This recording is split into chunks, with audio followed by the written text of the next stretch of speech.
और संवैधानिक संकट का जो खेल 1 महीने पहले शुरू हुआ था, उसमें केंद्र सरकार को उत्तराखंड हाईकोर्ट से तगड़ा झटका लगा है। केंद्र सरकार ने उत्तराखंड में 27 मार्च को जो राष्ट्रपति शासन लगाया था, उस हाईकोर्ट ने रद्द कर दिया है। हाईकोर्ट के फैसले के बाद हरीश रावत एक बार फिर से मुख्यमंत्री बन गए हैं, जिन्हें 29 अप्रैल तक बहुमत साबित करना है। देश के इतिहास में पहली बार हाईकोर्ट ने राष्ट्रपति शासन का आदेश खारिज किया है। हाईकोर्ट के फैसले के बाद केंद्र सरकार की नीति और नीयत पर विरोधी पार्टियां सवाल उठा रही हैं। यह बहस बड़ी हो गई है कि क्या उत्तराखंड में राष्ट्रपति शासन असंवैधानिक था? क्या हाईकोर्ट का यह फैसला नई नजीर पेश करेगा?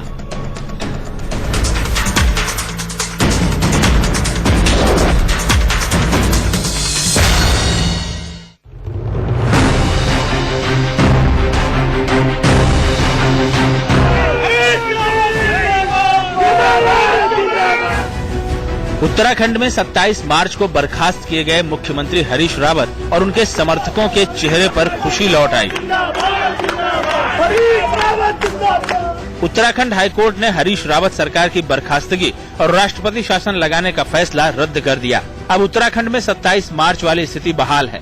हरीश रावत मुख्यमंत्री हैं, जिन्हें 29 अप्रैल को विधानसभा में बहुमत साबित करना है। जो गवर्नमेंट को बर्खास्त किया गया था, प्रेसिडेंट रूल लगा था, उस गवर्नमेंट को रेस्टोर कर दिया है। और chief minister mister Harish Rawat को ये कहा है कि वो ऑन और बिफोर 29 अप्रैल अपना फ्लोर टेस्ट करें। जिस डेट का प्रेसिडेंशियल नोटिफिकेशन था, उस दिन का जो स्टेटस को है, दैट स्टेटस को shall be maintain and floor test will be held on 29 and now that we will see the judgement. Uttarakhand high court के फैसले के बाद अब ये सवाल बेहद गंभीर हो गया है कि क्या हरीश रावत सरकार को बर्खास्त करने और राष्ट्रपति शासन लगाने का फैसला असंवैधानिक था। केंद्र सरकार ने कांग्रेस के 9 विधायकों की बगावत के बाद वित्त विधेयक पास न होने और एक कथित स्टिंग के आधार पर राष्ट्रपति शासन लगाया था। उस स्टिंग के आधार पर केंद्र सरकार ने माना था कि अपनी सरकार बचाने के लिए हरीश रावत विधायकों की खरीद फरोख्त करने की कोशिश कर रहे हैं, जिससे उत्तराखंड में संवैधानिक संकट पैदा हो गया है। कांग्रेस ने इसे लोकतंत्र की हत्या बताया था। हाईकोर्ट के फैसले के बाद अब आरोपों का दौर और तीखा हो गया है। राज्य की और राज्य से बाहर की भी सभी लोकतांत्रिक, धर्मनिरपेक्ष, विकासवादी, सहिष्णुतावादी ताकतों की ओर से, शक्तियों की तरफ से, धाराओं की ओर से महामहिम न्यायालय को बहुत बहुत धन्यवाद देना चाहता हूं। हमारा अनुच्छेद है एक संविधान का 212, वो कहता है कि उच्चतम न्यायालय भी ये नहीं देख सकता कि speaker floor of the house में क्या कहता है। केंद्र सरकार किसी भी कारण से, किसी भी दलील के आधार पे, किसी भी औचित्य से, किसी भी तर्क के आधार पे इस प्रकार की प्रक्रियाओं को करना चाहती है। हमें आश्चर्य इस बात का है कि वह मुख्यमंत्री जो सीधे स्टिंग ऑपरेशन में पकड़ाया, उसे कोर्ट ने रिलीफ दिया, तो निश्चित रूप से हम इसके ऊपर अध्ययन जरूर करेंगे। अब तक राष्ट्रपति शासन के मामलों में ऐसे फैसले सुप्रीम कोर्ट ने ही सुनाए हैं। पहली बार किसी हाई कोर्ट ने राष्ट्रपति शासन को असंवैधानिक करार दिया है। लिहाजा ये सवाल भी बड़ा हो गया है कि क्या उत्तराखंड हाई कोर्ट के चीफ जस्टिस KM जोसेफ और जस्टिस BK बिष्ट की बेंच ने नई नजीर पेश की है। तो आइए सीधे चलते हैं उत्तराखंड के मुख्यमंत्री, जी हाईकोर्ट ने इन्हें मुख्यमंत्री बनाया है, उनके पास हरीश रावत जी इस वक्त सीधे हमारे साथ जुड़ गए हैं। हरीश रावत जी, पहला सवाल मेरा आपसे, क्या 29 तारीख को साबित करने के लिए आपके पास बहुमत है? जी बिल्कुल है। यदि हमारे पास बहुमत नहीं होता तो मैं तो बहुत लोकतांत्रिक व्यक्ति हूं, और मैंने तो जब मुझसे लोगों ने 25-26 के करीब पूछा कि भाई क्या होगा फ्लोर टेस्ट में, मैंने कहा यदि हम जीतेंगे, हमारे पास संख्या होगी तो सरकार चलाएंगे, यदि हमारे पास संख्या नहीं होगी तो लोगों को धन्यवाद देंगे कि भाई इतने दिन आपने मुख्यमंत्री के रूप में काम करने दिया। तो जो मैंने तब कहा वो आज भी जो है बिल्कुल वैलिड है, और हमारे पास संख्या है, हमें विश्वास है, और हम फ्लोर पर अपनी मेजोरिटी सिद्ध करेंगे। 61 में से कितने विधायक है, क्योंकि 9 की सदस्यता अभी तक रद्द है? देखिए दीपक जी, मैं इस सब बात में नहीं पढ़ूंगा, क्योंकि हमारे पिटीशन पर माननीय स्पीकर साहब ने जो निर्णय दिया है, उस निर्णय को हाईकोर्ट में चैलेंज किया गया है, और वहां पर रेस्पोंडेंट के रूप में हम खड़े हैं। तो इसलिए मैं जब ये न्यायिक प्रक्रिया में आगे मामला है तो उस पर बहुत टिप्पणी करना मेरे लिए वाजिब नहीं रहेगा, मगर मैं इतना जरूर कहना चाहता हूं कि हमारे पास संख्या है। अब आप फिर से संख्या है और हमारी पार्टी के लोग हमारे साथ हैं और हमारे जो सहयोगी हैं जिन्होंने हमारी सरकार चलाने में मदद की है, पीडीएफ के नाम से जिनको लोग जानते हैं, पीडीएफ पूरी तरीके से हमारे साथ है। पीडीएफ पूरी तरीके से आपके साथ है। मैं आपसे ये जानना चाहूंगा, आपने 9 बजे कैबिनेट की बैठक बुलाई है, क्या एजेंडा है उसका, क्या करने वाली है कैबिनेट आज की बैठक में? क्या सरकार का कामकाज सामान्य रूप से जारी रहेगा? देखिए, हम जो सामान्य कुछ अर्जेंट इश्यूज थे, पिछले समय की जो अनिश्चितताएं रही, जिस तरीके का रहा, उससे 600-700 करोड़ रुपया तो पहले ही स्पेंड नहीं हो पाया मार्च के महीने में, और इधर जो विकास की लाई थी वो पूरी लाई बिगड़ गई है। तो उसमें से कुछ जो बहुत इंपॉर्टेंट इश्यूज हैं, मैं उनको चाहूंगा कि कैबिनेट उस पर विचार करे और कुछ निर्णय ले। क्या गवर्नर ने आपको और उसके अलावा जो है हम लोग जी बोलिए, आप कंप्लीट करिए। जी ठीक है। मैं ये जानना चाहता हूं, क्या गवर्नर साहब ने आपको पूरा एडमिनिस्ट्रेशन हैंडओवर कर दिया है? देखिए, इसमें हैंडओवर करने, टेक ओवर करने जैसी कोई बात थी नहीं। ओपन कोर्ट में जो है जजमेंट प्रोनाउंस हुआ है और उसके जो इसेंशियल जो इम्पोर्टेंट इंग्रेडिएंट्स हैं उनको आप सब लोग जानते हैं, तो उनके अनुसार जो है स्थिति बिल्कुल लाउड एंड क्लियर है। बड़ी बात यह है हरीश रावत जी, आपको बहुमत साबित करना था, उससे पहले आपको हटाया गया। हटाने का आधार यह बना कि एक स्टिंग ऑपरेशन आया जिसमें आप विधायकों की खरीद फरोख्त करते हुए दिखाई दिए, या ऐसा आरोप लगा। मैं आपसे जानना चाहूंगा, एक, क्या आपने विधायकों की खरीद फरोख्त करने की कोशिश की और हरक सिंह रावत से बात की, और बी, उस स्टिंग ऑपरेशन के बारे में अब आप क्या कहेंगे? दीपक जी, एक बात बताइए, किसी से बात करने से कोई खरीद फरोख्त होती है? नहीं, उसमें पैसे का ऑफर भी किया जा रहा था। जो कुछ उसमें पैसे का ऑफर किया जा रहा था, सीडी में दिखाया गया है, जो कुछ उस फरीवी सीडी में दिखाया गया है, बराए मेहरबानी जरा सा आप पूरी सीडी को देखिए, और यदि उसके बाद आपको लगता है कि हरीश रावत कुछ भाव ताव कर रहा है और किसी को कह रहा है कि इतने में मेरे लिए ले आओ विधायक, मैं दे दूंगा, ये कर दूंगा, वो कर दूंगा, तो फिर मुझे बताइए कि आप खरीद फरोख्त कर रहे थे करके। आप जरा सा उसको देखिए तो सही। आपको एक व्यक्ति जो है जिसके ऊपर भाजपा ने स्वयं ही कई 420 के मुकदमे लगाए थे, जिस व्यक्ति ने मीडिया हाउस के नाम पर तथाकथित स्टिंग करने की कोशिश की और उसको अपने चैनल पर न दिखा करके उसको भाजपा को बेचने का काम किया, और आप उस व्यक्ति की बात को मान करके वो उसने जो परोसा उसको कह देंगे कि साहब खरीद फरोख्त करने की कोशिश कर रहा था हरीश रावत, या जो कुछ उसमें पूरी सीडी को जरा देखने के बाद आप फिर तथ्यात्मक होइए ना। मैं तो आपसे मदद चाहूंगा, आप हमारे पुराने दोस्त हैं, आप पूरा देखने के बाद उसके जितने सत्यताएं हैं जो उसके वो हैं उनको जरा देश के सामने लाइए। हरीश रावत जी, फिर दीपक जी मुझे एक बात बताइए, यदि इस तरीके के उसके बाद जो है सरकारें गिरेंगी, राष्ट्रपति शासन लगाए जाएंगे, तो फिर कहीं नहीं चल पाएंगी। फिर सबसे फिट केस तो रमन सिंह जी का है ना, जहां इलेक्टोरल प्रोसेस को टेम्पर किया गया है, उसका स्टिंग सामने आया है। फिर अमित शाह जी और जब मोदी जी से पूछे जो उनका स्टिंग आया था उसका क्या हाल रहा करके, वो क्या है, क्या स्थिति है, उसके विषय में वो क्या कहना चाहेंगे? तो आप तो विज्ञ व्यक्ति हैं, जरा सा अकेले मेरे ऊपर ही इतनी बरसातें क्यों हो रही हैं स्टिंग के पत्थरों की, जिसमें कुछ है ही नहीं? नहीं, इसलिए बरसात हो रही है क्योंकि उसको आधार बनाकर राष्ट्रपति शासन लगाया गया है। हरीश रावत जी, इसलिए हो रही इन सवालों की बरसात की उसको आधार बनाकर राष्ट्रपति शासन लगाया गया है। आपने ठीक कहा, भाजपा को जब कोई बहाना नहीं मिला तो उन्होंने एक फरेबी स्टिंग बना करके उसको स्टिंग करके एक वातावरण बनाने की कोशिश की गई कि एक मुख्यमंत्री खरीद फरोख्त कर रहा है। किसी ने उसके तह में जाने की कोशिश ही नहीं की। इतना आश्चर्यजनक है कि एक ही दिन में स्टिंग होता भी है, आता भी है, प्रचारित भी होता है, और उसी दिन जो है उसकी टेस्ट भी हो जाता है, और उसी दिन प्रधानमंत्री आ करके जो है कैबिनेट की मीटिंग करके राष्ट्रपति शासन लगाने की संस्तुति कर देते हैं।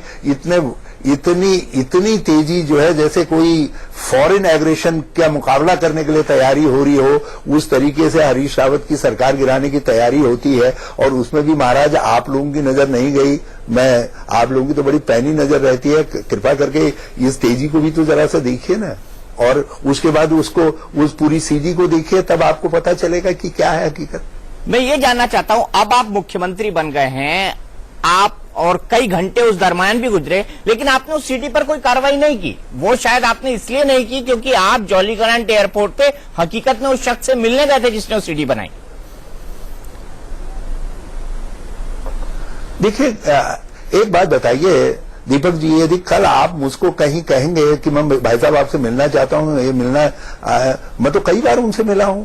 वो एक मीडिया हाउस का व्यक्ति है, ये तो मीडिया को देखना है कि उसके अंदर कैसे कैसे कैरेक्टर आ गए हैं, ये तो आप लोगों के लिए विचार करने का वो है।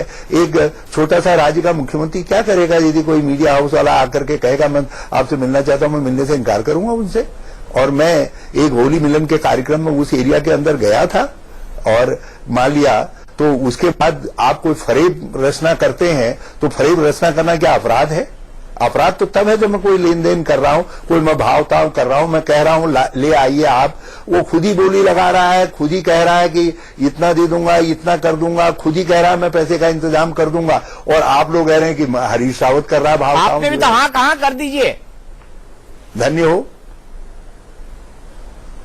एक बात बताइए, आप पल्ला छुटाने के लिए हाँ भाई ठीक है, अब 29 तारीख को देखेंगे, फिर विचार करेंगे, कोई कह देता है तो क्या करेंगे, किसी को धक्का मार करके निकाल देंगे? हमको क्या मालूम ये फरीबी आदमी स्टिंग कर रहा है और ये एक राजनीतिक उद्देश्य के लिए आया है और भाजपा ने खरीद करके भेजा है। अब मीडिया के अंदर यदि इस तरीके के लोग हैं जो चलाते तो मीडिया चैनल हैं, लेकिन जो है जिनको कोई भी पॉलिटिकल पार्टी खरीद सकती है, तो महाराज इसमें तो किसी का स्टिंग हुआ है तो मीडिया का स्टिंग हुआ है। जरा आप विचार करिए ना। आप दीपक जी, आप तो बहुत चिंतनशील व्यक्ति हैं, इस पर जरा से आप गहराई से जाइए। क्या इस सीडी पर आप कोई कार्रवाई करेंगे? मैं एक बात बताइए, मैं इस विषय में क्या मेरे पास और कोई काम नहीं रह गया? और फिर मैं ऐसे व्यक्ति के खिलाफ क्या कार्रवाई करूं जिस व्यक्ति के ऊपर 1 दर्जन से ज्यादा मुकदमे जो है स्वयं भाजपा के शासनकाल में लगे, जिसमें 420 आदि के भी मुकदमे हैं, जमीनों को हड़पने आदि के मुकदमे हैं, जिनको विजय बहुगुणा जी ने अपने शासनकाल में वापस लेने का काम किया है, जिसको राज्य बदर कर दिया गया था, जिस पे इनाम घोषित किया गया है। अब धन्य हो महाराज, अब कैसे कैसे कलाकार आपके बीच में हैं। अब हमको हमारी मजबूरी है, राजनीति के अंदर सामाजिक जीवन में है, सबको नमस्कार करना पड़ता है, सभी देवताओं को प्रणाम करना पड़ता है, सभी देवताओं को प्रणाम करना पड़ता है। लेकिन आश्चर्य यह है कि आप इतनी सारी हकीकत जानते थे, फिर भी आप जॉलीग्रांट एयरपोर्ट पर उनसे अकेले में मिलने गए। ये आश्चर्यजनक नहीं है? अरे इतनी हकीकत जानने के बाद आप उसको आपके मीडिया का एक महत्वपूर्ण अंग है। जब इतनी हकीकत आप लोग भी तो जानते हैं, उस हकीकत को देहरादून का कौन सा पत्रकार है जो उनकी हकीकत को नहीं जानता है? लेकिन तब भी है ना, अब तब भी है ना, क्या करें? तो अब ये राजनीति की कुछ मजबूरियां हैं, जिसमें जो है जिनको नहीं भी चाहते हैं, कभी कभी ना मेहरबान को भी मेहरबान कहना पड़ता है। लेकिन हरीश रावत जी, अगर मूल में जाएं तो संकट तब से शुरुआत जब से 9 विधायक सदन में जब आप बजट पास करा रहे थे आपके विरोध में खड़े हो गए। वो सब कांग्रेस के विधायक थे, उसमें एक उप मुख्यमंत्री थे, एक आपकी कैबिनेट के मिनिस्टर रहे हैं। आपको नहीं लगता कि संकट का कारण हरीश 9 विधायक सदन में जब आप बजट पास करा रहे थे आपके विरोध में खड़े हो गए? वो सब कांग्रेस के विधायक थे, उसमें एक उप मुख्यमंत्री थे, एक आपकी कैबिनेट के मिनिस्टर रहे हैं। आपको नहीं लगता कि संकट का कारण हरीश रावत के खिलाफ जो असंतोष उपजा उससे खड़ा हुआ? इस मूल में तो जाना ही पड़ेगा हमको। अब दीपक जी, एक व्यक्ति 2 घंटा पहले, 1.5 घंटा पहले अपने विभाग की ग्रांट्स को पेश करता है, कट मोशन का जवाब देता है, और हमारे तारीफ में और हमारे द्वारा लिए गए एग्रीकल्चर, हॉर्टिकल्चर आदि में इनिशिएटिव्स के शान में कसीदे करने का काम करता है। यदि वो असंतुष्ट थे, एक विधायक जो है जो मेरी तुलना कहती है कि साहब आप हरीश रावत के साथ जो खड़ा नहीं होगा वो केदारनाथ जी के साथ खड़ा नहीं है। और क्या क्या नहीं कहते। कोऑर्डिनेशन कमेटी में हमारी तारीफ में विजय बहुगुणा जी कहते हैं कि सारे मामले दोस्ती में हम लोग बातचीत करके सुलझा लेंगे, हम और हरीश रावत जी जिम्मेदार लोग हैं, मिल करके सब चीजें हल कर लेने का काम करेंगे। देखिए, सत्यता कुछ और है, कुछ चीजें इतनी आकर्षक होती हैं, उनका आकर्षण किसी को भी डिगा देता है। अब दीपक, आज आप सत्यता का खुलासा कर दीजिए, सत्यता है क्या? क्योंकि मुझे ये बड़ा आश्चर्यजनक लगता है, जिस व्यक्ति को मैं 23 साल से जानता हूं, आप जब सेवा दल के अध्यक्ष आपको नरसिम्हा राव जी ने बनाया था, मैं तब से आपको व्यक्तिगत तौर पे जानता हूं। मैं आपसे ये जानना चाहता हूं कि इतना बड़ा राजनीतिक व्यक्ति अपने ही लोगों के बारे में पॉलिटिकल असेसमेंट करने में आखिर चूक कहां गया? पल में आखिरकार ये 9 लोग क्यों बदल गए? क्या यह असंतोष पुराना नहीं था? भगवान न करे यदि अमित शाह जी और मोदी जी कभी आपके चैनल को डिस्टेबलाइज करने पर तुल जाएंगे तो जो है कुछ भी कर देंगे। तो ये छोटा सा राज्य है उत्तराखंड, इस छोटे से राज्य में यदि धन शक्ति, भाव शक्ति, सरकारी शक्ति सबका इस्तेमाल कर दिया जाए, क्योंकि एक मुख्यमंत्री को हटाना है, एक राज्य जो उनको बड़ा अनकंफर्टेबल लग रहा है, उस राज्य को किन प्रकार ने हस्तगत करना है, ये निर्णय कर ले, तो केंद्र सरकार के लिए कौन सी बड़ी बात है? ये कौन सी बड़ी बात है? ये तो धन्य हो उत्तराखंड हाईकोर्ट को, हमारी न्याय प्रणाली को, और सब चीज तरीके से डेवलपमेंट हो रहे हैं कि अब कोई और जो है गैर भाजपा शासित राज्य इस तरीके के ट्रॉमा से नहीं गुजरेगा, इस तरीके के दौर से नहीं गुजरेगा जिस दौर से मेरे राज्य को गुजरना पड़ा है या मुझे गुजरना पड़ा है। आपको नहीं लगता कहीं ना कहीं आपके पॉलिटिकल मैनेजमेंट में कमी थी? आपने आरोप लगाया, आपने 2 बहुत बड़े लोगों पर आरोप लगाया, मैं उसके अंदर नहीं जानना चाहता हूं कि उसका आधार क्या है, लेकिन मैं ये जानना चाहता हूं कि आपको नहीं लगता कि आपके पॉलिटिकल मैनेजमेंट में कोई कमी थी? नहीं दीपक जी, जब आप बार बार इस बात को पूछ ही रहे हैं तो मैं आपसे एक बात कहना चाहता हूं। आपने तो जो है भारतीय संसद की जो है डिफरेंट स्टेजेस को देखा है, किस तरीके से कानून बने हैं, डेवलपमेंट किस तरीके से हुए हैं। ये दल विरोधी कानून जब राजीव जी के समय में आया था तो उसके पीछे क्या मंशा थी आपको मालूम है, और क्या कहा गया पार्टी के अंदर डिसेंट के लिए, जो असंतोष है उसके समाधान के लिए क्या रास्ते सुझाए गए, और उस पर इम्प्रूवमेंट करते हुए अटल जी के समय में जब 2/3 को कहा गया कि जब तक 2/3 नहीं होगा तब तक आप असंतोष नहीं, आप पार्टी से बाहर नहीं निकल सकते हैं, निकलेंगे तो दल विरोधी कानून आप पर लागू होगा, क्योंकि नहीं तो आयाराम गायाराम की प्रवृत्ति और राज्यों में अस्थिरता रहेगी। तो ये कानून स्पष्ट तौर पर कहता है कि आपको अपना समाधान असंतोष का पार्टी फोरम के अंदर ही निकालना है, और एक पूर्व मुख्यमंत्री यदि इतना असहाय है कि वो पार्टी फोरम के अंदर अपने असंतोष का समाधान नहीं ढूंढ पा रहा है, नहीं बात कर पा रहा है, तो फिर तो ऐसे व्यक्ति की राजनीतिक कैपेबिलिटी पर शंका होती है। देखिए, हम भी असंतोष, हमारे भी कई सवाल रहे, लेकिन हमने अपने पार्टी के अंदर ही उनका समाधान ढूंढने का काम किया बार बार, और आगे भी लोग ढूंढ रहे हैं। सभी पार्टियों में इस तरीके की स्थिति है। भाजपा उत्तराखंड के अंदर अपने विधानमंडल दल के नेता का चुनाव नहीं कर पा रही है, तो इसका अर्थ यह है कि पार्टी के अंदर डिफेक्शन कर दिया जाए। आखिरी सवाल, आपने चैलेंज किया था भारतीय जनता पार्टी को कि अगर उनमें हिम्मत है तो वो विधानसभा चुनाव करवा के दिखाएं।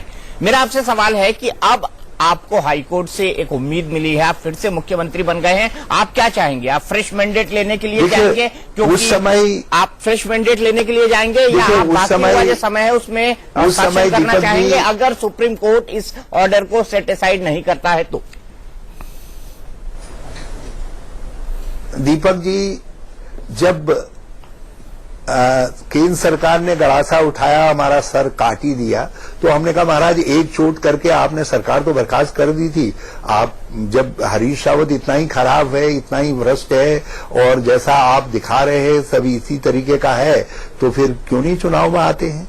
एक और गड़ासा चलाइए, विधानसभा भंग कर दीजिए। मगर आज जब मैं मुख्यमंत्री के तौर पर काम कर रहा हूं तो मेरी दिशा विकास की तरफ है, और मैं कहना चाहता हूं कि कोऑपरेटिव फेडरलिज्म की आप बात करते हैं, तो ये छोटे राज्यों को, सब राज्यों को अपने तरीके से अपना काम करने दीजिए, विकास करने दीजिए।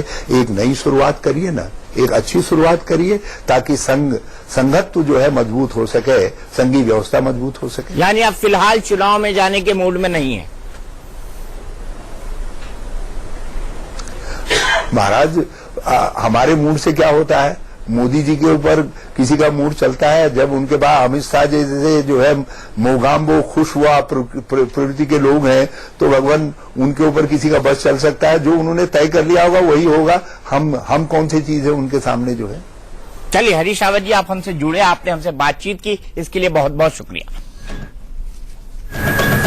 तो सवाल यहां पर यह है कि क्या उत्तर प्रदेश में राष्ट्रपति शासन असंवैधानिक था, और उत्तराखंड हाईकोर्ट ने क्या ऐसा करके एक नई नजीर पेश की है? क्योंकि अब तक जब भी फ्लोर टेस्ट की बात आती थी, शक्ति परीक्षण की बात आती थी, बहुमत है या नहीं इसकी बात आती थी, तो हम बम्बई जजमेंट का हवाला देते थे। लेकिन क्या अब हम नैनीताल हाईकोर्ट के जजमेंट का हवाला देंगे? इसी पर बात करने के लिए हमारे साथ हैं बीजेपी के राष्ट्रीय स्पोक्स पर्सन अनिल बलूनी जी, कांग्रेस के स्पोक्स पर्सन मीम अफजल साहब, हमारे साथ वरिष्ठ वकील अमरेंद्र शरण साहब हैं, मेरी सहयोगी आंचल है हमारे साथ जो कि लीगल एक्सपर्ट भी हैं, और वरिष्ठ वकील एनके सिंह जी हमारे साथ हैं। बहस को आगे बढ़ाएंगे ब्रेक के बाद।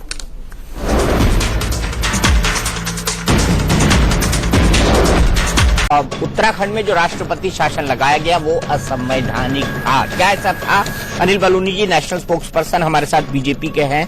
क्या अनिल जी, केंद्र सरकार ने वाकई असंवैधानिक तरीके से उत्तराखंड में राष्ट्रपति शासन लगाया था? क्योंकि ये मैं नहीं कह रहा, ये कांग्रेस नहीं कह रही, हाईकोर्ट कह रहा है। देखिए दीपक जी, जो आज हाईकोर्ट का जो जजमेंट आया है, हमारे जो विधि विशेषज्ञ उसको अभी अध्ययन कर रहे हैं, और निश्चित तौर पर जब उसको पूरा अध्ययन करेंगे हम लोग देखना चाहते हैं। देखिए जो फैक्ट्स है, फैक्ट्स को कोई नहीं बदल सकता, और फैक्ट ये है कि 18 तारीख को वहां पर जब विधानसभा के अंदर मतदान हुआ और जब मतदान की मांग की गई तो उसका फाइनेंस बिल गिर गया था, उस फाइनेंस बिल को पास नहीं कराया जा सका था। तो ये फैक्ट है, इसको हम अब जजमेंट पे देखेंगे कि इसके बारे में किस तरह से डील किया गया है। ये बात तय है कि उस दिन फाइनेंस बिल नहीं पास हो पाया। दूसरी बात है कि बड़ी अहम बात है, अगर फाइनेंस बिल पास हो गया था उस दिन सरकार का, तो उसको पास करके गवर्नर साहब के पास क्यों नहीं भेजा गया? पिछला इतिहास देख लीजिए, दूसरे तीसरे दिन भेज दिया जाता था। लेकिन जब तक राष्ट्रपति शासन लागू हुआ उस दिन तक राज्य सरकार ने, वहां के संसदीय कार्य विभाग ने बिल को पास करके राज्यपाल के पास नहीं भेजा था। बहुत सारे सवाल हैं, हम लोग अध्ययन कर रहे हैं। निश्चित तौर पर हम जो तथ्य हैं वो इस बात के लिए तय है कि वहां पर एक संवैधानिक संकट था। उत्तराखंड के अंदर विकास कार्यों के लिए धनराशि की जरूरत थी। उत्तराखंड के अंदर अगले 1 अप्रैल से तनख्वाहें बांटी जानी थी। केंद्र सरकार की जो ड्यूटी थी, केंद्र सरकार की जिम्मेदारी बनती है, अगर किसी राज्य के अंदर संवैधानिक संकट हो तो वहां 356 का उपयोग करके राष्ट्रपति शासन लगाए। जो केंद्र ने समझा उत्तराखंड के हित में, वो किया गया। मीम अफजल साहब, अगर भारतीय जनता पार्टी का कंडक्ट सवालों में है तो कांग्रेस के जो स्पीकर थे उनका कंडक्ट भी सवालों में है, क्योंकि ये साफ साफ दिख रहा था विधानसभा के अंदर कि फाइनेंस बिल नहीं पास हुआ, सरकार ने उसे गवर्नर के पास भी नहीं भेजा। ऐसे में तो स्पीकर साहब को खुद कह देना था कि हरीश रावत जी के पास बहुमत नहीं है, ऐसा उन्होंने नहीं किया। तो गलती दोनों तरफ से तो नहीं है, गलती दोनों तरफ से यह है कि दोनों तरफ ने संवैधानिक मर्यादाओं का पालन नहीं किया, स्पीकर ने भी नहीं किया।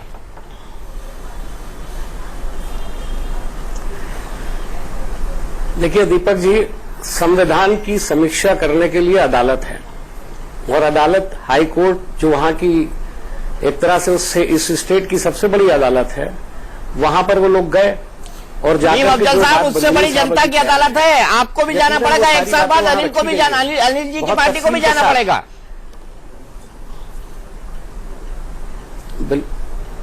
बिल्कुल जाएंगे, बिल्कुल जाएंगे। बल्कि अभी आपने जो चीफ मिनिस्टर साहब हमारे हैं उनसे बहुत सवाल किए, उन्होंने बहुत ही हम्बल तरीके से आपके सब सवालों का जवाब भी दिया। आपने कोई कमी उनसे सवाल पूछने में नहीं छोड़ी, चूंकि आप जिस तरह के जर्नलिस्ट हैं हम जानते हैं, आप किसी को छोड़ते नहीं हैं। आपने बहुत ही उन्होंने बहुत ही हम्बल तरीके से आपके सब सवालों का जवाब भी दिया। आपने कोई कमी उनसे सवाल पूछने में नहीं छोड़ी, चूंकि आप जिस तरह के जर्नलिस्ट हैं हम जानते हैं, आप किसी को छोड़ते नहीं हैं। आपने बहुत ही अच्छे तरीके से उनसे, कोई ऐसा जो विषय नहीं था जिस पर आपने डिस्कस ना किया हो। आपने एक सवाल उनसे और पूछा था, मैं उस सवाल को उन्होंने उस तरह जवाब नहीं दिया, लेकिन मैं उसके बारे में एक और सवाल पूछना चाहता हूं, जिसको बुनियाद बनाकर सेंटर गया कि साहब आप स्टिंग ऑपरेशन उन्होंने किया और उसके अंदर ये उन्होंने माना कि चीफ मिनिस्टर हॉर्स ट्रेडिंग कर रहे थे, खरीदो फरोख्त कर रहे थे, और ये सवाल आपने उनसे भी पूछा। मैं देख रहा हूं जब से ये स्टिंग ऑपरेशन आया, वो कैसे आया और उसके अचानक 24 घंटे के अंदर क्या क्या हो गया वो तो सब अभी चीफ मिनिस्टर साहब ने कह दिया। मैं सिर्फ एक बात पूछता हूं, क्या भारतीय जनता पार्टी ने या उन 9 विधायकों ने अभी तक कोई सवाल उठाया कि एक गैर आदमी, एक ऐसा आदमी जिसका कैरेक्टर पहले से ही मशकूक है, वो 50 करोड़ रुपए मांग रहा है चीफ मिनिस्टर से उनके नाम पर, डिप्टी चीफ मिनिस्टरशिप मांग रहा है। मेरे ख्याल में तो मुकदमा उसके ऊपर करना चाहिए था उन 9 विधायकों चीफ को। मिनिस्टर जो 50 और करोड़ भारतीय रुपए जनता कमाने पार्टी के लिए कह रहा है, उस पर कार्रवाई नहीं होनी चाहिए क्या? कर रहे हैं कि चीफ मिनिस्टर, अरे अफजल साहब आपके मुख्यमंत्री खरीद फरोख्त कर रहे हैं, कह रहे मैं आंखें बंद कर लूंगा, 50 करोड़ रुपए कमा लीजिए। आप इतने जज्बाती क्यों हो रहे हो? अरे जज्बाती इसलिए हो रहे हैं मीम अफजल साहब कि उत्तराखंड को आप नहीं समझ सकते।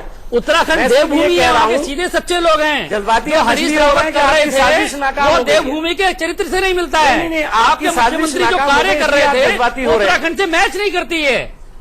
अरे जनाब, मैं आपको बताऊं, और वो मैच करता है 50 करोड़ की रिश्वत मांगना। अरे आपके मुख्यमंत्री के दोस्त कर रहे हैं भाई, आपका मुख्यमंत्री धंधे कर रहे हैं। मानो में बड़ा ईमानदार आदमी है। आपसे नहीं, हरीश रावत ईमानदार है, ईमानदार आदमी है ना। हरीश रावत ईमानदार है सारे। कंडेम कीजिए अभी।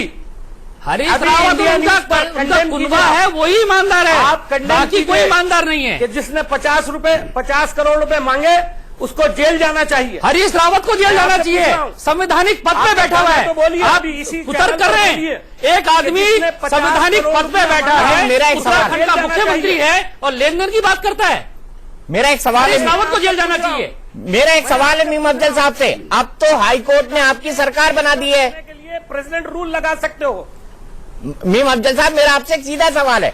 अब तो हाई कोर्ट ने हरीश रावत जी को मुख्यमंत्री बना दिया है, पूरा प्रशासन उनके हाथ में है, पूरी सरकार उनके हाथ में है। अगर उनके पास कुछ छुपाने के लिए नहीं है, डरने के लिए नहीं है, तो सबसे पहला उनका काम, आप बिल्कुल सही सलाह दे रहे हैं कि जिस व्यक्ति ने ये स्टिंग ऑपरेशन किया है उसके खिलाफ कानूनी कार्रवाई होनी चाहिए। कांग्रेस कर ले काम, हरीश रावत जी कर ले, उससे वो इनकार कर रहे हैं। क्यों इनकार कर रहे हैं? देखिए, क्योंकि ये एक हकीकत है ना, वो उससे मिले हैं, उनसे उन्होंने बात की है। तो सवाल खुद हरीश रावत जी से पूछा और उन्होंने जवाब दिया। आपको उन्होंने जवाब दिया। मैं आपसे ये पूछ रहा हूं कि आपके इस चैनल पर क्या किसी भारतीय जनता पार्टी के किसी भी लीडर ने कभी भी किसी मौके पर ये जो डील की बात की जा रही थी, ये जो खरीदो फरोख्त की बात की जा रही थी, उस व्यक्ति को कंडेम किया? क्या उन 9 एमएलए ने अपनी जबान खोली जिनके नाम पर 50 करोड़ रुपया मांगा जा रहा था? भारतीय जनता पार्टी का प्रवक्ता हूं, मैं कहता हूं आज हरीश रावत मुख्यमंत्री, इसकी सीबीआई जांच की जाए, उस दिन की कराए हरीश रावत उसकी दिन की सीबीआई जांच, जो पूरा मामला हुआ जो अच्छा उसकी जांच कराई जाए। कभी नहीं कहा। अरे मीम अफजल साहब, अब मैं कह रहा हूं आपके सामने, हरीश रावत कराए ना। सीबीआई को हरीश रावत पहले भी मुख्यमंत्री थे, तब भी जांच नहीं कराई थी, आज भी नहीं कराएंगे। से न कराई जाए। नहीं, आप हरीश रावत, अनिल की बात में मैं संशोधन नहीं करता, मैं अनिल से सवाल पूछता हूँ। वो कह रहे हैं कि आप सीबीआई से क्यों जांच करवाना चाहते हैं? आप स्टेट गवर्नमेंट से करा लीजिए, कराइए खुद हरीश रावत। अरे कराइए, हम तैयार है ना, कराइए ना। बताइए, डिक्लेयर कर दीजिए अफजल साहब, कांग्रेस पार्टी चाहती है कि उस स्टिंग की जांच जो है वो हरीश रावत सरकार करा दे। समर्थन है, इसलिए कराइए। बीजेपी का समर्थन है, इन्होंने कह दिया।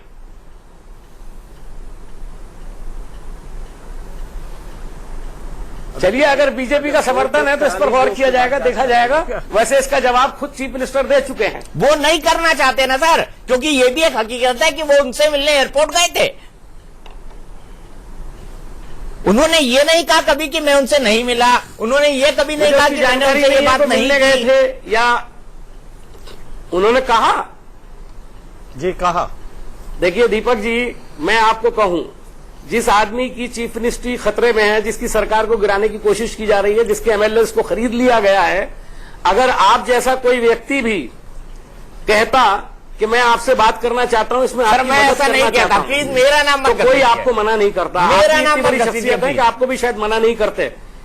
मैं एक मिसाल दे रहा हूं, मैं एक मिसाल दे रहा देखिए हूं। दीपक जी, मैं एक मिसाल खरीद दे रहा फरोख्त कर रहे हैं मुख्यमंत्री कि पूरे मीडिया देश के को टीवी लोगों में दिख रहा है का और आरोप हमारे एक ऊपर लगाए जा रहे अहमियत हैं। होती है। कैसा कुतर्क है इन लोगों का, मुख्यमंत्री दिख रहे हैं साहब, खुल्लम खुल्ला खरीद फरोख्त कर रहे हैं, कह रहे हैं 25-30 करोड़ रुपए कमा लीजिए, मैं आंख बंद कर लूंगा, और आरोप आज हमारे ऊपर लगाया जा रहा है। ये कितनी शर्मनाक बात है, पूरा देश देख रहा है। मीम अफजल साहब ऐसा कुतर्क मत दीजिए। जिनके ब्याह पर 50 करोड़ मांग रहे हैं वो आपके साथ जा रहे हैं। अरे छोड़िए ना, अब आपके जिन पास पर तो जवाब 50 नहीं है। जिनसे 50 आपका करोड़ तो रुपए प्रचलन मांग रहे है, हैं, खरीद फरोख्त जिनके पहले से ब्याह कांग्रेस पर की वो आपके परंपरा साथ है। हैं। माशाअल्लाह, आप उसी क्या बात परंपरा है। से निकले हैं। बेसिकली मीम अफजल साहब आप इस बात को जस्टिफाई कर रहे हैं कि हरीश रावत जी ने एमएलए के बारे में उनसे जो बात करी वो बात कोई गलत नहीं है, क्योंकि उनकी सरकार पे संकट था, नहीं, बिल्कुल। वो खतरे में थे, और अगर कोई भी उनसे जाता तो शायद हरीश रावत जी यही बात करते। तो ये तो साफ साफ स्वीकारोक्ति हो गई कि उस सीडी में हरीश रावत जी खरीद फरोख्त कर रहे थे।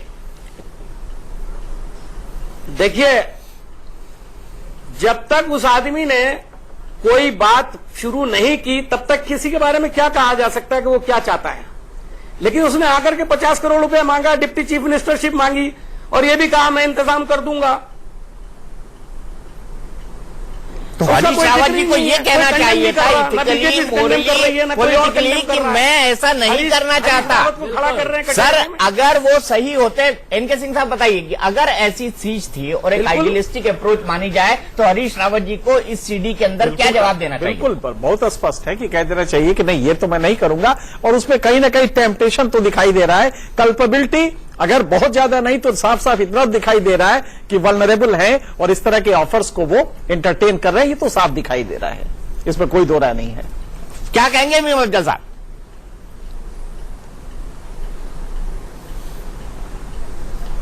देखिए, हर आदमी को इसका इख्तियार है कि वो अपने तौर पर कोई भी नतीजा हासिल करे। मैं एक बात कह रहा हूं कि मैंने पॉइंट सिर्फ इतना उठाया है कि जब से ये सारा खटरा खड़ा हो रहा है उसके अंदर मैं देख रहा हूं कि सिर्फ हरीश रावत को निशाना बनाने की कोशिश की जा रही है। हो सकता है आपकी बात जायज हो, लेकिन उसके साथ साथ जो रिश्वत लेने की बात कर रहा है, जो 50 करोड़ रुपए खुले मांग रहा है, जो डिप्टी चीफ मिनिस्टरशिप का सौदा कर रहा है, उसके बारे में कोई सवाल ही नहीं है। तो सौदा तो आपके मुख्यमंत्री से ही कर रहे हैं सर। सवाल तो कल्पेबिलिटी तो मुख्यमंत्री जी की ज्यादा होगी। किसके इशारे पर आए थे वो? मैंने मान लिया वो एक्स के इशारे पर आए थे, वाई के इशारे पर आए थे, मैं उसमें नहीं जा रहा हूं। पर आपको नहीं लगता कि कल्पेबिलिटी आपके चीफ मिनिस्टर की ज्यादा होती है, क्योंकि वो एक बड़े ओहदे पर हैं, वो एक संवैधानिक ओहदे पर हैं, उनकी एक बड़ी पॉलिटिकल और मोरल रिस्पॉन्सिबिलिटी है। उनको तो मना करना चाहिए था कि मेरे यहाँ कमाई नहीं चलेगी। वो सब सवाल पूछे गए और उसमें उन्होंने कहा कि किस तरह का स्टिंग किया गया है, गिरफ्तार कीजिए या तो रिश्वत दे रहा है, किया गया है, वो तो सब बताया उन्होंने। मैं मंजर साहब, देश का कानून जो आपके वक्त बना है उसके हिसाब से रिश्वत देना और लेना दोनों कानूनी अपराध है, या उसका बढ़ावा देना, ये तीनों कानूनी अपराध है। क्यों है ना? चल नहीं, ये कानूनी अपराध है, लेकिन दिलचस्प बात दीपक इसमें ये है, हॉर्स ट्रेडिंग और भ्रष्टाचार का हवाला जब कोर्ट को दिया गया तो कोर्ट ने कहा कि अगर भ्रष्टाचार क्राइटेरिया हो जाए इस देश में तो शायद एक भी सरकार ना बचे, तो चाहे तर्क हो या कुतर्क हो, लेकिन ये इस देश की हकीकत है। अमृत चरण जी, मैं आपसे ये जानना चाहूंगा यहाँ पर कि केंद्र सरकार अब क्या कानूनी दलील दे सकती है सुप्रीम कोर्ट के अंदर, क्या ग्राउंड बनता है? क्योंकि अभी तक फैसले का इंतजार किया जा रहा है। जो प्राइमा फेसी आपने देखा उसके हिसाब से क्या आधार बनता है कि केंद्र सरकार इसको सुप्रीम कोर्ट में चैलेंज करे? क्योंकि हाई कोर्ट ने न केवल सेटिस्फाइड किया है, न केवल हरीश रावत को मुख्यमंत्री बनाया है, बल्कि असंवैधानिक भी कहा है, फ्लोर टेस्ट के लिए भी कहा है, और ये भी कहा है कि अगर भ्रष्टाचार को आधार बना लिया गया, जो आंचल कह रही है, तब ऐसे में शायद कोई भी राज्य सरकार न बचे। बहुत बड़ी टिप्पणी है। शायद इस टिप्पणी की आवश्यकता नहीं थी इस केस को डिसाइड करने के लिए। इस केस का जो दायरा था उसमें उनको सिर्फ ये देखना था कि प्रेसिडेंट रूल जो वहां लगाया गया वो संवैधानिक था या असंवैधानिक था। वो एक नतीजे पे पहुंचे कि ये संवैधानिक नहीं था, और उसके लिए उन्होंने अपने कारण दिए होंगे। मैं जजमेंट पढ़ नहीं पाया, इसलिए मैं बता नहीं सकता हूं कि क्या कारण दिया है उन्होंने। लेकिन अभी मैं बहुत ध्यान से सुन रहा था हरीश रावत जी की बातें और आप लोगों की बातें सीडी के संबंध में। और मैं आपको बताता हूं, मैंने उस सीडी को भी बहुत ध्यान से देखा है। ये हरीश रावत जी उस सीडी में कहते हैं कि फला तारीख के बाद तुम हमसे 1-2 टॉप करा के ले जाना, टॉप अप करा लेना, 1-2 टॉप अप करके हमसे ले जाना, तो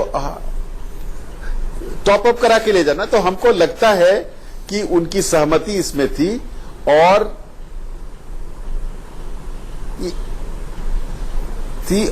हॉर्स ट्रेडिंग में वो एक्टिवली पार्टिसिपेट कर रहे थे, जो मतलब हमको देखने से लगता है और आज उनके जवाब से लग रहा था कि मैंने भी 40-45 साल वकालत की है और मेरा प्राइमा फेसी व्यू तो यही था। और जहां तक सुप्रीम कोर्ट में चैलेंज करने का सवाल है, वो हमारे अटॉर्नी जनरल देख रहे हैं उसको, उन्होंने कहा है कल सुबह में फाइल करेंगे और उसको मेंशन करेंगे। ठीक है अमरेंद्र चरण जी, मैं वापस लौटूंगा और बड़ा सवाल यहाँ पर, ये 2 बड़े सवाल हैं। एक, जब वित्त विधेयक गिर गया था तब राज्यपाल जी ने और स्पीकर जी ने उस वक्त कॉल क्यों नहीं लिया? दूसरा ये कि राज्यपाल जी ने बहुमत साबित करने के लिए एक लंबा वक्त मुख्यमंत्री को क्यों दिया? और तीसरा ये, जब बहुमत साबित करने के लिए वक्त दे दिया था तो फिर एकाएक राष्ट्रपति शासन की सिफारिश क्यों कर दी? ब्रेक के बाद।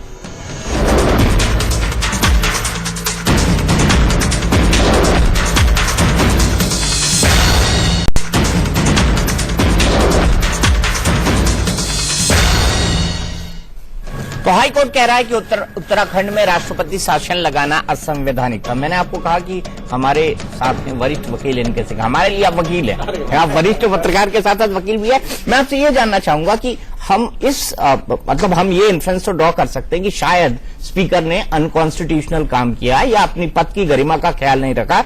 जब लॉबी डिवीजन की मांग हुई तो उनको तुरंत वित्त विधेयक पर डिवीजन करवाना था। लेकिन क्या आपको ये नहीं लगता कि चूंकि गवर्नर ने 10 दिन का वक्त दे दिया, उससे भी हॉर्स ट्रेडिंग को बढ़ावा मिला? क्योंकि जजमेंट, सुप्रीम कोर्ट का बहुमत जजमेंट एक रीजनेबल टाइम की बात करता है, लेकिन वो रीजनेबल टाइम कितना हो वो भी एक बहुत बड़ा सवाल है। जी हाँ, बिल्कुल सही कहा आपने, बड़ा वैलिड क्वेश्चन है और हम लोग एक्चुअली इसी पे फोकस करना चाहिए। अमरेंद्र जी हम लोग के साथ हैं। फैक्ट ये है कि इस केस में बिल्कुल सही है और आपने बहुत दिन पार्लियामेंट कवर किया है, कई दशकों तक किया है।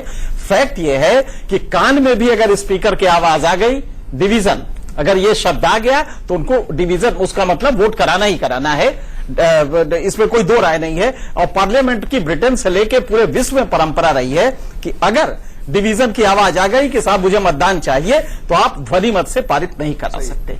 तो उस दिन असंवैधानिक बिल्कुल किया स्पीकर ने। लेकिन कई बार होता है कि लॉजिक पे हम लोग सेलेक्टिव अप्रोप्रिएशन ऑफ फैक्ट्स करते हैं और बैकवर्ड प्रोजेक्शन ऑफ लॉजिक पे अंत तक नहीं जाते। यहां पे क्या हुआ है कि 9 मेंबर्स ने अचानक डिसाइड किया कि हम बजट के इसके खिलाफ वोट देंगे। अब एंटी डिफेक्शन लॉ में कमजोरी ये है कि कॉन्सिक्वेंस तो आ जाते हैं, लेकिन इनका कंडक्ट कैसा रहा ये डिसाइड होगा स्पीकर 6 महीने 15 दिन बाद, उसको 15 दिन का टाइम होता है। यही इस एंटी डिफेक्शन लॉ की कमजोरी है और आज तक हम लोग कह रहे हैं कि ये कमजोरी अगर नहीं दूर करेंगे तो तमाशे होते रहेंगे। उसमें हुआ क्या, 9 मेंबर का डिफेक्शन करना बिल्कुल कानूनी रूप से गलत है। पैरा 2 पैरा 4 के तहत anti defection law clause schedule 10 में।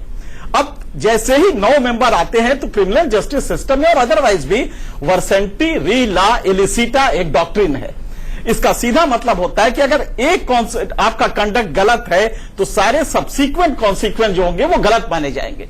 इसका मतलब कि 9 आदमियों ने अगर उस दिन गलती की और एंटी डिफेक्शन लॉ के जद में आए तो इसका मतलब है कि सरकार भी कितना गलत होगा। तो स्पीकर का कंडक्ट तो गलत था ही, तो स्पीकर का कंडक्ट तक तो हम लोग जा रहे हैं, बीजेपी भी जा रही है, सभी लोग जा रहे हैं, सब स्पीकर ने बहुत गलत किया। लेकिन आप ये नहीं देख रहे हैं कि वो 9 आदमी जो पार्टी के खिलाफ जा रहे थे, गलत तो वहीं से शुरू हो गया। और पहला काम होना चाहिए कि उनको कह दिया जाए कि आप चूंकि पार्टी के खिलाफ वोट कर रहे हैं इसलिए आपकी सदस्यता ऑटोमेटिक करी गई। ये इस लॉ में कमजोरी है जो आज हाई कोर्ट ने, जहां तक मेरी जानकारी, हाई कोर्ट ने कहा है कि इनको मतदान नहीं करने दिया जाएगा। लेकिन वो मेरे ख्याल से अभी उसको अप्रूवल। चल 10 दिन का वक्त देना क्या ये आएगा सुप्रीम कोर्ट की बहस के अंदर? सुप्रीम कोर्ट में ये बहस तो सब कुछ आएगा और कल सबकी निगाहें देश की सबसे बड़ी अदालत पे रहेगी दीपक, लेकिन जो सबसे इंपॉर्टेंट और क्रूशियल पॉइंट रहेगा, जो बीजेपी के लिए रहेगा, केंद्र सरकार के लिए रहेगा, कल किसी भी हाल में सुप्रीम कोर्ट से स्टे लेना। अगर स्टे लेने में कामयाब होते हैं इस फैसले पर, तब फ्लोर टेस्ट जो है वो सस्पेंडेड रह सकता है। अगर वो सस्पेंड नहीं होता है, स्टे नहीं मिलता है, ऐसे में एक तो फ्लोर टेस्ट हो जाएगा, हरीश रावत के पास वक्त है, जो होगा आंकड़ों का अंक गणित होगा। लेकिन अगर स्टे मिल जाता है तो क्या ये उत्तराखंड में वही होगा जो अरुणाचल में हुआ? वहां पर पुल की सरकार मिल गई और पुल की सरकार को सुप्रीम कोर्ट ने भी पुल डाउन नहीं किया है। ऐसे में सुप्रीम कोर्ट का जजमेंट जब आएगा, वो कितना, वो कह तो रहे हैं, सुप्रीम कोर्ट की संविधान पीठ ने उस मामले में भी कहा कि हमारे पास अधिकार है जुडिशियल रिव्यू का, हम क्लॉक को वापस लेकर जा सकते हैं। लेकिन राजनीतिक तौर पर सबसे बड़ी निगाह इसी बात पर रहेगी कि स्टे कल मिलता है या नहीं मिलता है, या 2-3 दिन में अर्ली डेट के बाद स्टे। कि इन 9 विधायकों का क्या होगा, ये भी डिसाइड करना होगा कि अगर वो मतदान देते हैं तो इस पक्ष में आता है, अगर मतदान नहीं देते हैं तो उसका पलट सकता है। तो मेरे ख्याल से अगर सुप्रीम कोर्ट को स्टे करना है तो इसका भी कॉग्निजेंस लेना पड़ेगा कि उन 9 का स्टेटस क्या होगा। अनिल, आपसे ज्यादा स्मार्ट निकले हरीश रावत, उन्होंने कैविएट भी दाखिल कर दी कि अगर सुनना है सुप्रीम कोर्ट में तो पहले मुझे सुनिए। आपको नहीं लगता कि आपने लीगल स्ट्रैटेजी बनाने में गलती करी? देखिए दीपक जी, हरीश रावत वाकई स्मार्ट हैं, इस बात से कोई मैं मना नहीं कर सकता। देखिए हरीश रावत, अगर आप उत्तराखंड के इतिहास को देखेंगे, हरीश रावत वो व्यक्ति हैं जो सदैव उत्तराखंड बनाने का विरोध करते रहे और कहा कि नहीं नहीं, ये तो उत्तर प्रदेश का ताज है, इसको मत बनाइए। और जैसे ही उत्तराखंड बना, सबसे पहले मुख्यमंत्री बनने के चक्कर में घूमने लगे। तो उनसे स्मार्ट कौन होगा? जब पंडित एनडी तिवारी को मुख्यमंत्री बनाया, 5 साल तक पानी पिला दिया हरीश रावत ने। रोज विधायकों को लाते थे दिल्ली, रोज खरीद फरोख्त करते थे, पूरे टाइम अनस्टेबल करते रहे। उसके बाद विजय बहुगुणा मुख्यमंत्री बने, विजय बहुगुणा के साथ भी यही करते रहे, उनको हटा के माने। तो हरीश रावत ने जो बोया था आज वही काट रहे हैं। हरीश रावत ने सबको अनस्टेबल किया, उत्तराखंड को सदैव अनस्टेबल किया, उत्तराखंड के विरोधी रहे, और आज जब उनके साथ हो रहा है तो अब वो विलाप कर रहे हैं। तो मुझको लगता है हरीश रावत ने जो बोया है वही काट रहे हैं। मीम अफजल साहब, आखिरी कमेंट 10 सेकंड, वक्त खत्म हो गया मेरे पास जी, क्योंकि अनिल ने पॉलिटिकल आरोप लगाया तो आपको वक्त देना बनता है। देखिए मैं यही कहूंगा, देखिए अब ये तो इन्होंने बहुत सारी बात कही और हमारे पार्टी का अंदरूनी मामला है, ये अपना तबसरा कर रहे हैं, बड़े शौक से करें। मैं तो सिर्फ इतना कहूंगा, उत्तराखंड का तो ये कह रहे हैं जिस तरह उन्होंने दूसरे लोगों को तंग किया, आज उसी का वो, और आप उसमें शामिल हैं। अब आप उसमें शामिल हैं, आप बाहर से शामिल होकर के उन लोगों को बढ़ावा दे रहे हैं। अरे आपसे अपना घर नहीं संभलता। राहुल गांधी के साथ कोई रहना नहीं चाहता, कांग्रेस के टिकट में कोई उत्तराखंड में चुनाव नहीं लड़ना चाहता। अरे भैया, वो जो 9 एमएलए हैं उनके बारे में भी तो कुछ अर्ज कर दीजिए। ये मेरे ख्याल से बहस चलती रहेगी। और अनिल जी, मीम अफजल साहब, हमको बहुत बढ़िया रहेगा क्योंकि कल सुप्रीम कोर्ट की डेट बाकी है, हम थोड़ा कल के लिए भी बचा लेते हैं। फिलहाल टुनाइट विद दीपक चौरसिया में इतना ही।